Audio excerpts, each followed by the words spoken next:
Good evening and welcome to this evening's white coating ceremony. We are so pleased that you're here on this clear, crisp, cool evening. No, this is the second straight year we've had 102 and 103 degree temperatures during orientation. But welcome, this is a very special event. It is the kickoff of a very, very important year and an important career for each of you. I want to tell you this is the highest achieving entering class in the history of the university. So you should give yourselves a round of applause.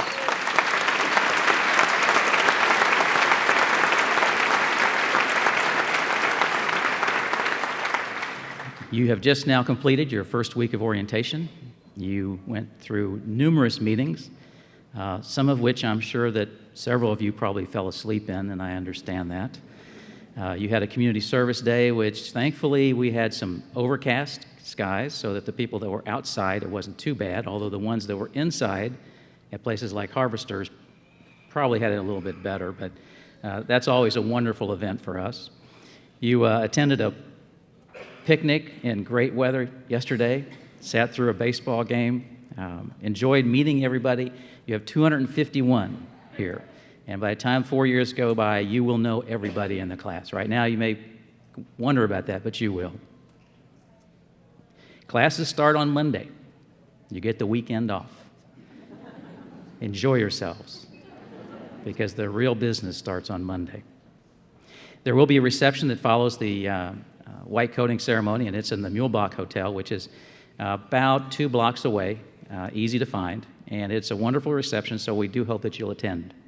We'd like to start this evening's ceremony by introducing the Student Senate President, a member of the class of 2010, Nathan Scott Hall.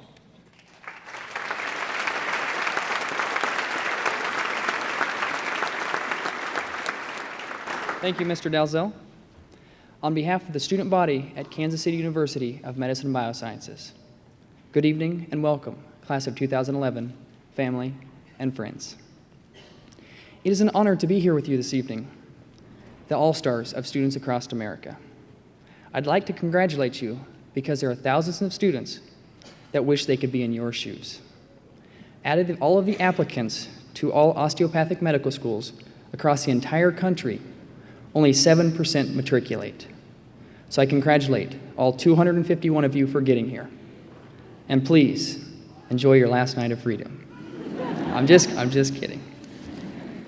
Take a moment and think about what a unique experience this is, to be sitting next to people from such diverse backgrounds.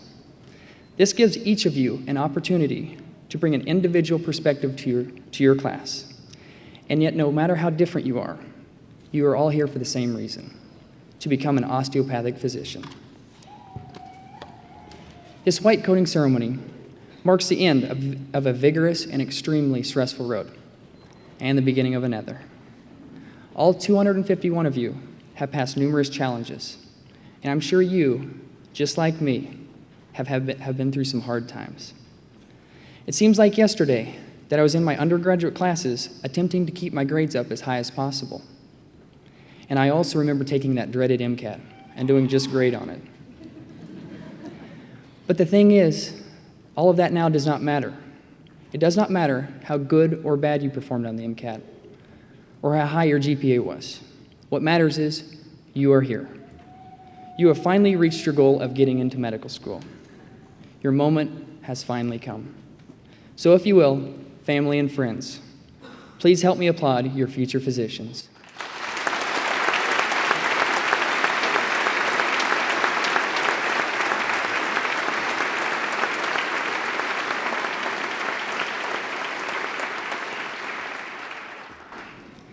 Each of you know how you got here.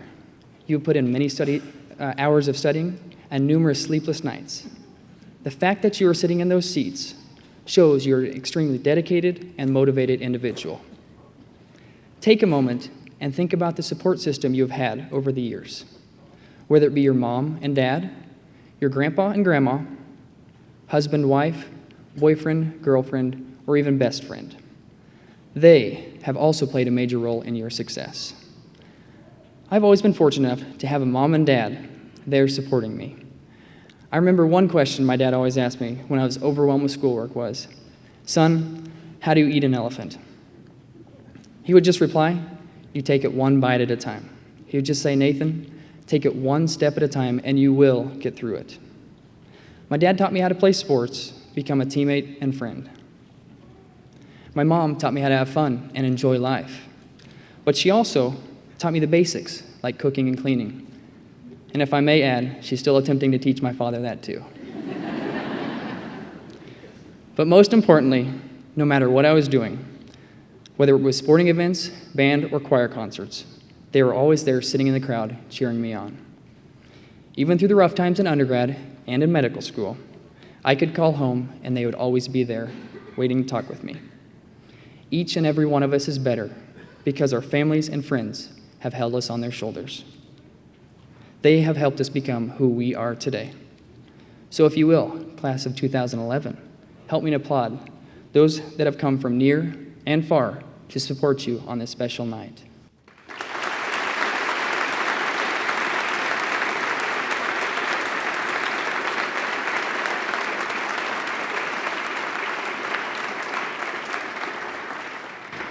Your hard work will get you a long ways in medical school, but get ready, it's a crazy ride. I have a friend who likes to compare it to trying to take a sip of water from a fire hose. Each day holds something different, and teachers throw more information at you than you can even imagine.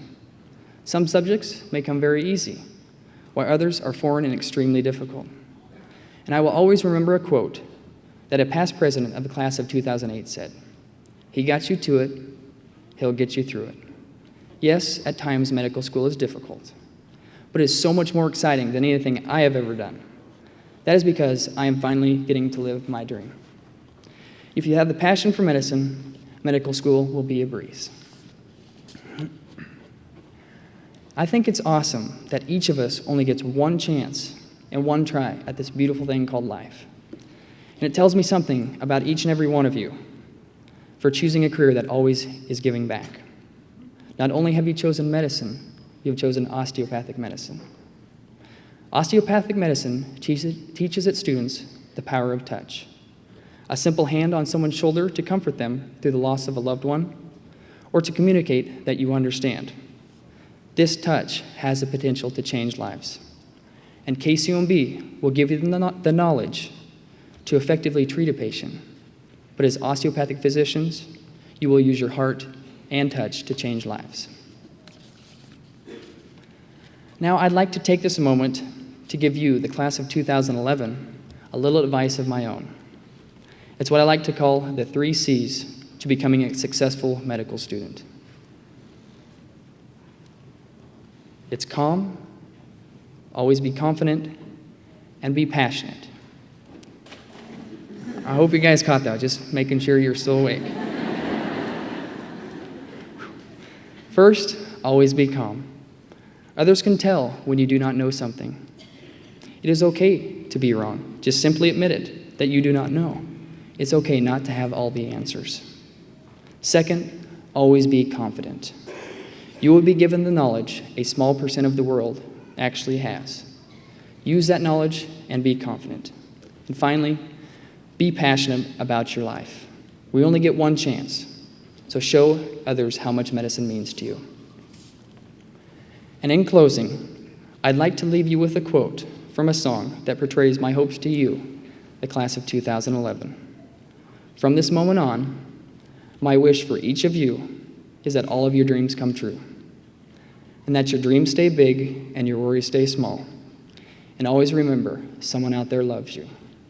So go this evening and do all the good you can in all the ways you can. Thank you and good evening.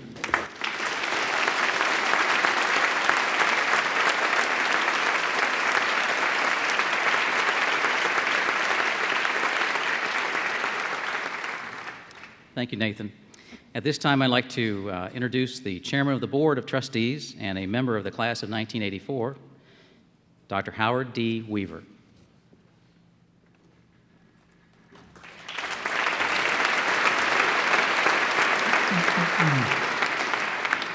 Thank you. Thank you, Mr. Dalzell, President Pletz, Dr. Wilsey. I appreciate you having me here tonight on this most special night for each and every one of you. I really get a thrill out of seeing all the excitement with the students and the parents as I was coming in, and makes me reflect back on my time here in 1980 when I started, and those certainly were the best 4 years of my life. As I was flying up here today, I was trying to reflect back on how much medicine has changed in that 25 or so years since I was a student here. I remember in 1980, just as I started school, there was a cluster of disease that was occurring in California, and they weren't sure what was happening, but all these gay males were getting this pneumonia, and they were dying. Well, about 3 years later, they came up with the diagnosis. Patients had HTLV-3 virus, which eventually became known as HIV, which you all are familiar with. At that time, the disease was treated as if you had that disease, you were considered basically a death sentence. But medicine has changed now to where we actually can monitor and treat this disease with drug cocktails for the majority of patients, and they can be monitored or treated as if having a chronic disease, such as hypertension or diabetes. We've also seen the marriage of technology and healthcare occur over the past 25 years. You see it in the diagnostic side with PET scanning, MRIs, digital radiography, digital mammography, echocardiography, etc. These things weren't even really thought of or around when I graduated school in 1984, but now they're utilized every day in the practice of your medicine and helping diagnose and treating your patients. There's also been a movement towards electronic medical records. Probably about 5 years ago, you started seeing the movement into physicians' offices of using electronic medical records, where prior to that it was all paper charts. Now we have the ability to put patients' information digitally on hard drives or disk or whatever storage medium and maintain this information for these patients in a more secure manner. This was not available certainly in the early 90s, late 90s, or certainly in the 80s. You all are very familiar with the internet and the explosion that's happened. I read some statistics where the internet now has 1.13 billion people connected to it. Undoubtedly, your patients will come in and they'll have access to the internet and they'll have questions. They're all inquisitive. This did not occur when I was a student. And since the millennium has come, there's also been a gradual movement towards something known as evidence-based medicine. You all will become very familiar with that. Evidence-based medicine is based on the theory that by using statistical analysis, risk-benefit ratios, research data, and a few other protocols, adding this together and coming up with therapy based on patient outcomes and improving utilizations. And this was pushed by the managed care environment. And it seems to be a good thing. It's something I think that each and every one of you will become familiar with, and it seems to be the way medicine's going, and it should give us better patient outcomes in the future. So now you're probably asking, how does this really affect me? I'm getting ready to start med school. This is something that's going on in real life out there. Well, what I found in looking back over these 25 years was that even though all these dramatic changes have happened in medicine, that the basic fundamentals and foundation of medicine haven't changed. My physical diagnosis professor here in 1980 told us that to be able to do a thorough physical exam and take a good history will help you aid the diagnosis in the majority of patients that you see. This technology that we're utilizing now, such as I mentioned before, with PET scans, MRIs, etc., that stuff is just to be used along with what you learn from the tools that you'll get at this school. So, even with all the changes, the tools and principles here have remained the same over the 25 years, and I believe in the future they will continue to be the same. The next 4 years that you're here will be very hard. There's no doubt about that. But some of the hardest things that you will experience is trying to find that balance between being a student and your family. The requirements of being a student doctor and a medical student, and your requirements of your family life and your social life. So trying to find that balance is going to be very important for your success. It's something that you're going to have to work at, and you're going to have to tweak here and there, but you will get through it. Just like all of us have.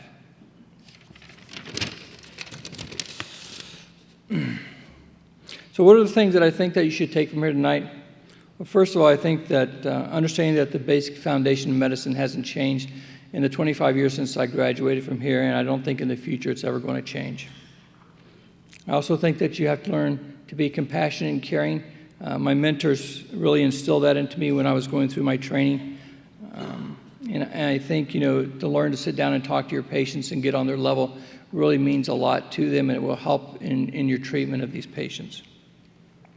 And also, as I mentioned, I think you have to find balance. You have to find balance with your school or your work and your home life. And that will, the ability to use all these three things, I think, is going to be part of your development as a doctor. And if you're able to utilize these three things and find that balance and work on your basic foundation principles and learning to be a compassionate, caring doctor, you will all be very, very successful as doctors.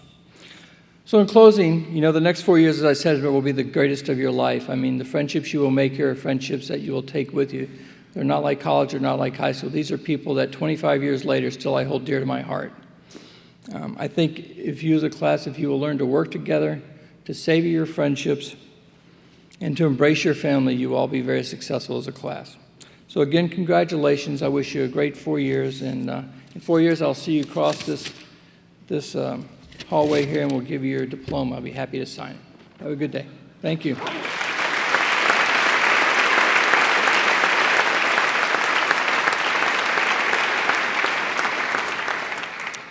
Thank you, Dr. Weaver. It's now my distinct honor to introduce there's no doubt, this is the person that's the most inspirational leader I've ever been around, has the energy of 20 people. You will see that on a daily basis. Is the most giving and caring person, is someone who really does live the whole idea of service. This person has great integrity and is the most amazing leader that you will ever meet. The President and Chief Executive Officer of Kansas City University of Medicine and Biosciences, Karen L. Pletz.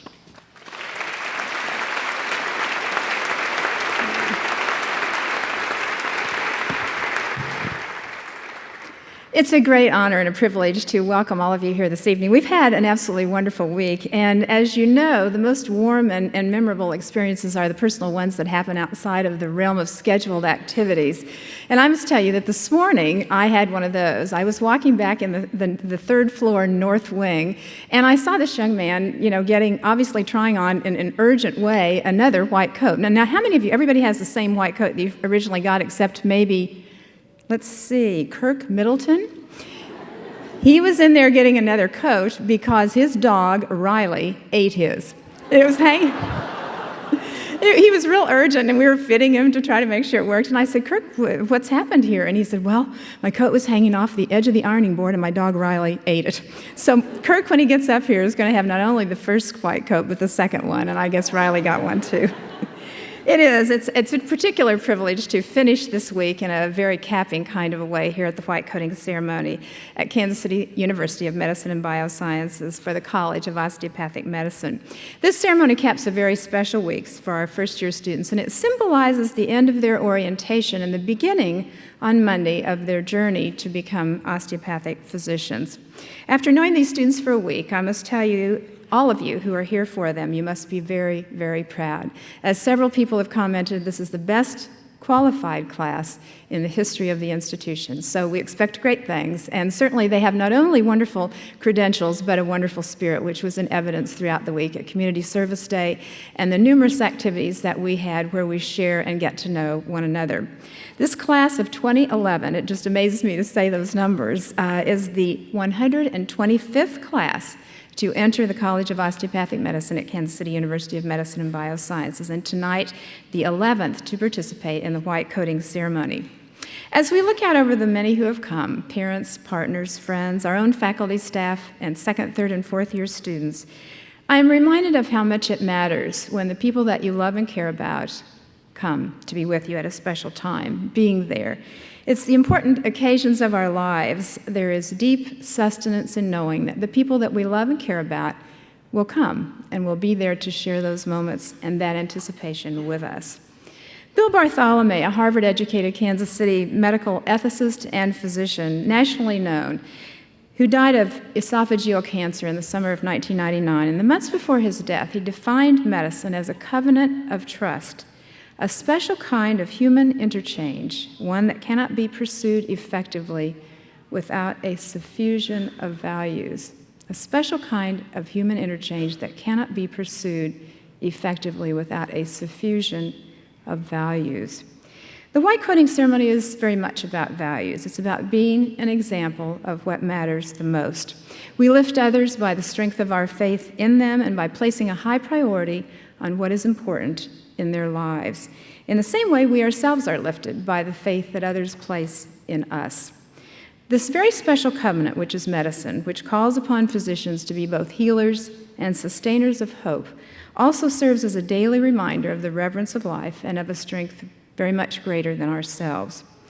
Medicine is a very, very high calling. For the incoming class tonight, the ceremony begins a profound and meaningful journey, for the ability to preserve and renew human life is the highest of callings. It is indeed about raising others up. It's very much about being an example, and it's very much about values. The blending of the personal values that you bring as students to this institution, the values that your parents taught you, the values that you learned at every point, of course, across your life, those blend with the core values of the institution that you have joined. And as you move forward in this medical education process, the blending of those values will influence and impact the kind of a physician that you become and the manner in which you practice this very, very high calling, which is medicine. This ceremony also begins our responsibility to teach not only the clinical knowledge of medicine, but the principles that accompany that knowledge and make the real difference between a physician who is simply a scientist and a physician who blends values and compassion into his or her profession. We spoke very often this week about the values that are critical to the success, not only as human beings, but certainly as physicians who will practice medicine. We talked about leadership.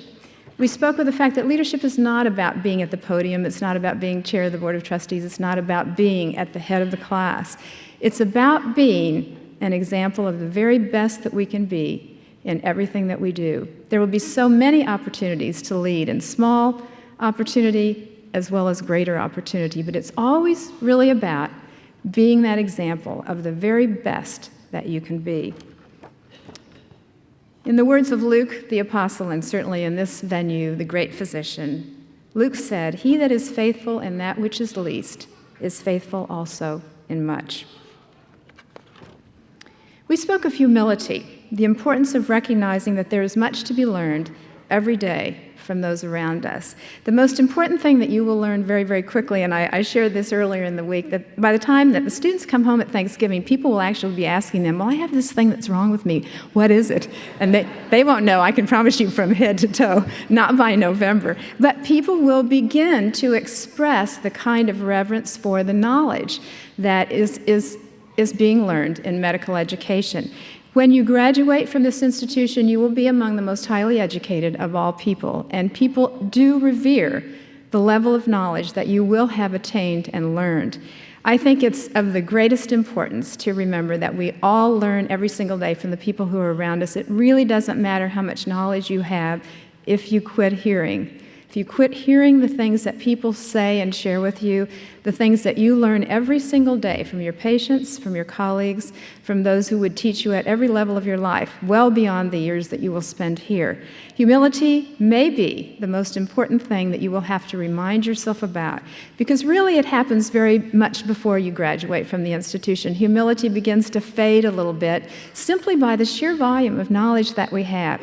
But it's very, very important always to remember every single day, what is it that I have learned from someone around me? Because unless we're conscious of what we don't know, then we're really not able to learn the things that we need to know.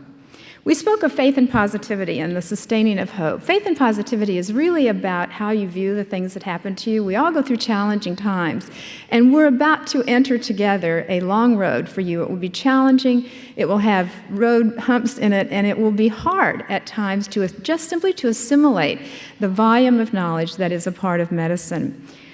But the way that you view the challenges that you have in your life is very, very impactful. It's the way that we perceive the things that happen to us impacts the way those things ultimately impact our lives. If we see something as a terrible, depressing thing, then that's what it becomes. If we see a disappointment or a hurdle as an opportunity to be something better, then that will impact our ability to move forward. So faith and positivity really does impact, those things do impact the ways in which your life will be perceived by you and by others as you move through this very challenging process. Physicians are, above all, the sustainers of hope. There will be the times where you will not be able to say to the patients that you have, you're going to get better. You will not be able to offer the healing and the cure in the way that you think, that you hope that you will be able to do, the end to the disease, saying this will be over with, we'll be able to treat it, and you'll be as good as new in a week. There will be many, many, many times where that will not be your opportunity. But sustaining hope has a great deal more to do than simply saying you're going to get better. The sustainer of hope will move through the process, whether that process is a terminal illness that will result in an end and an outcome that we all wish would not happen. The difference between the physician who feels that he or she cannot help anymore when the treatment for the disease is no longer effective is a very, very great denigration of the real value that you have in healing other people. The healing of people is about moving them through whatever challenge they might have and helping them to be able to bridge that gap in a very meaningful and important way. Remind yourself that you are what you believe that you can be, and that you experience things as you perceive them to be, and that in the sustaining of hope, we make the difference in how others perceive the difficulties that they themselves are moving through. We spoke at length about integrity, the absolute importance of upholding honor and of doing the right thing. And that means doing the right thing in the small things as well as the larger things. You'll have so many moral decisions that you will be faced with, both during medical education and certainly in the practice of medicine. Those decisions are often decisions of conscience. You'll have to take the knowledge that you have and the conscience that you have and blend those things together and make difficult moral decisions. And they're not always very clear and clean answers. But if you apply the values that you have as an individual and the knowledge that you have blended with conscience, then chances are you'll make a decision that will be morally upright and will result in the very best possible outcome for those around you. We also spoke of compassion. Osteopathic medicine is founded in humane, holistic, and compassionate care. And we reminded ourselves of the importance of compassion in our personal relationships as well. One of my very favorite French philosophers and authors, Saint-Exupéry, said, "What value has compassion that does not hold its object in its arms?" What value has compassion that does not hold its object in its arms? Very different from empathy.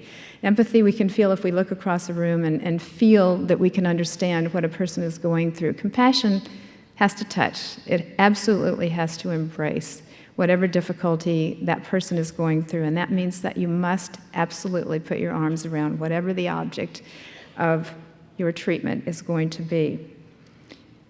Finally, we spoke of service and of the self-sacrifice that is inherent in the practice of medicine. People do not grow ill or die at our convenience, and their trust that we will be there is important. Fundamental to the university's mission in the education of exemplary physicians who place the human and medical needs of their patients above all other concerns is fundamental.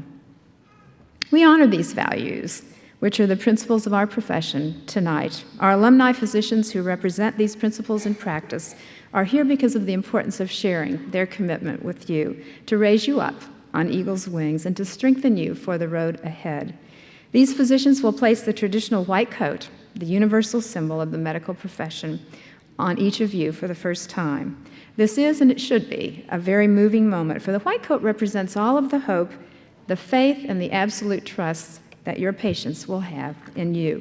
It is a mantle of responsibility and a reminder to be the very best that you can be. The oath that follows the coating reflects the values for which we stand.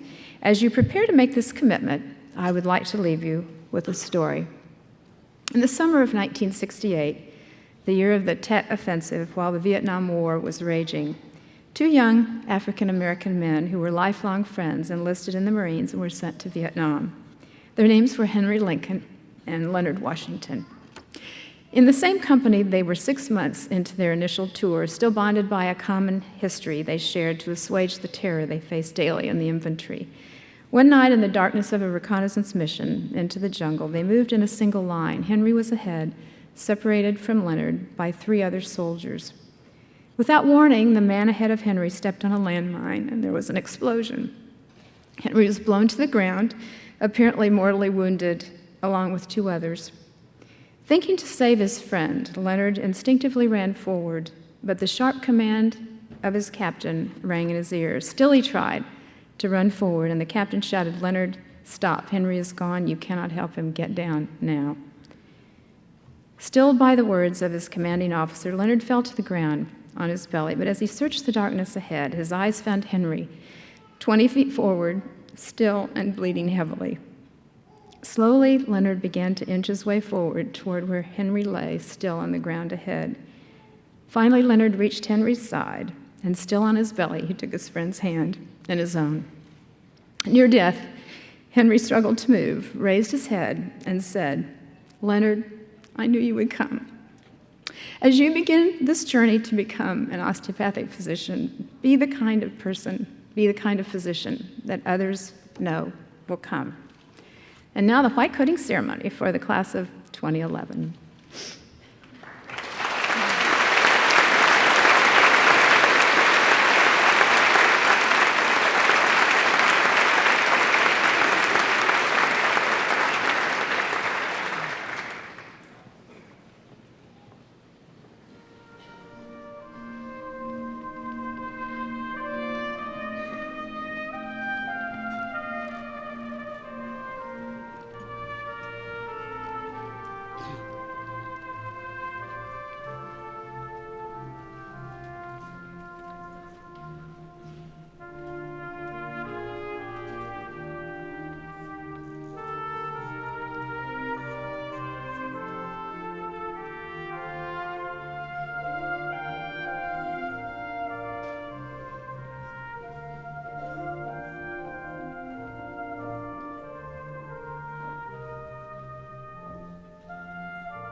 Amazing group you have in front of you.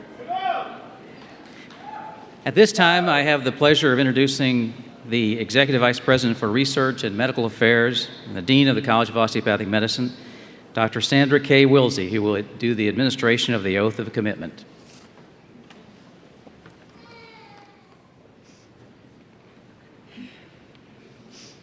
Good evening.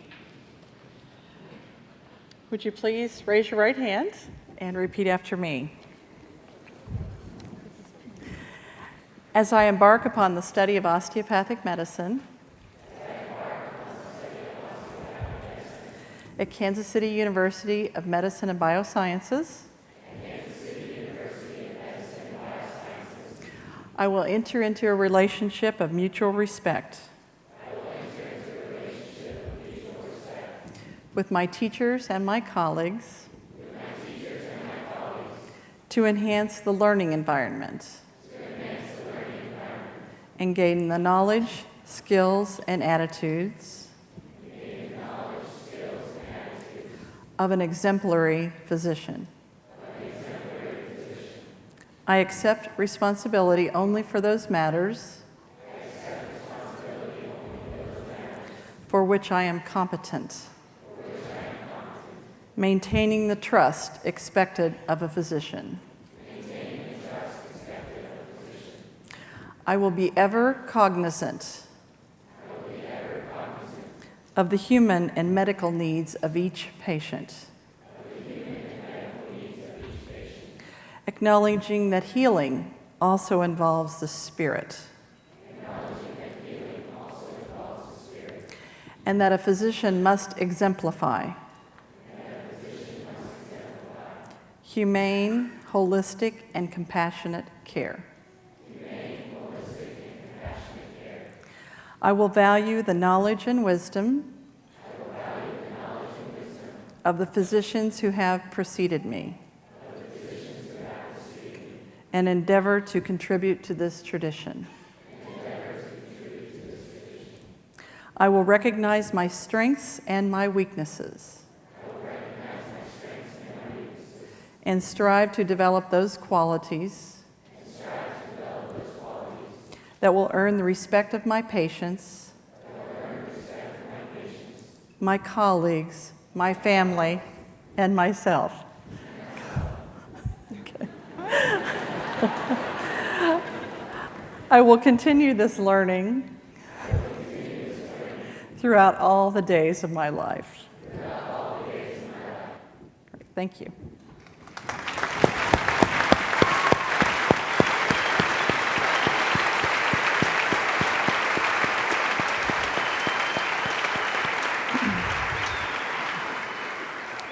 My next line was, ladies and gentlemen, the class of 2011, and you all took it away from me. So thank you for being with us this evening. It's a great class, and we look forward to great things. So we'll see you at the reception in just a little bit. Thanks so much.